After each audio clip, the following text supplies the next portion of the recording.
জুমার দিন যে কৌশল অবলম্বন করলে দোয়া কবুল হবে। আসসালামু আলাইকুম ওয়া রাহমাতুল্লাহি ওয়া বারাকাতুহু। ইসলাম সম্প্রসারণ ও প্রচারের লক্ষ্যে চ্যানেলটি সাবস্ক্রাইব করবেন ইনশাআল্লাহ। জুমার দিনে বিশেষ একটি সময়ে দোয়া কবুল হয়, আর আমরা অনেকেই বিশেষ কিছু দোয়া কবুলের জন্য জুমার দিনের এই সময়টা তালাশ করি, যাতে মহান রাব্বুল আলামিন আমাদের বিশেষ দোয়াগুলো কবুল করে নেন।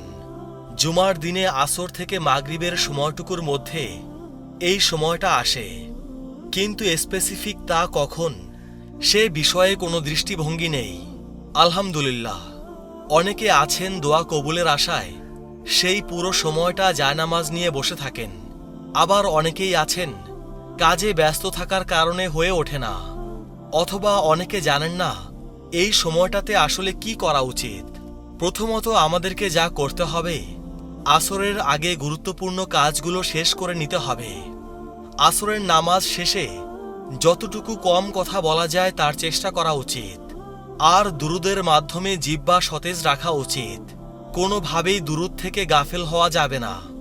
আর সেই সময়টা যখন চলে আসবে, ফেরেশতারা এবং আমাদের রব দেখবেন আমরা দুরুদ পড়ছি। আর দুরুদের চেয়ে বরকতপূর্ণ আমল, দোয়া কবুলের হাতিয়ার আর কি আছে? আল্লাহ তো জানেন আমাদের হৃদয়ের হাহাকার কি। এরপর হাদিস বিশারদগণ যে সময়ের কথা বেশি উল্লেখ করেছেন তা হচ্ছে আসরের শেষ সময়টুকু। যায় নামাজ নিয়ে আমাদের বসে পড়তে হবে সুন্দর মোনাজাত করার জন্য। আলো আসবেই ইনশাআল্লাহ। যারা আমার এই ভিডিওটি দেখছেন তারা আমার জন্য দোয়া করবেন ইনশাআল্লাহ। এতে আমার পাশাপাশি আপনাদেরও লাভ আছে। অন্যের জন্য দোয়া করলে ফেরেশতারা আপনার জন্য দোয়া করবে।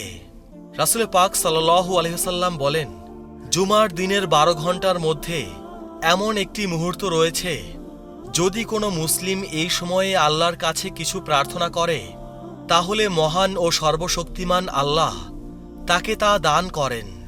এই মুহূর্তটি তোমরা আসরের শেষ সময়ে অনুসন্ধান করো। আবু দাউদ, হাদিস নং 1048। আনাস ইবনে মালিক রাদিয়াল্লাহু তাআলা আনহু থেকে বর্ণিত আছে, জুমাবারে এমন একটি সময় আছে যেটাতে বান্দা আল্লাহর কাছে কোনো দোয়া করলে আল্লাহ তাকে তা দিয়ে থাকেন। মুসান্নাফ, হাদিস নং 5588।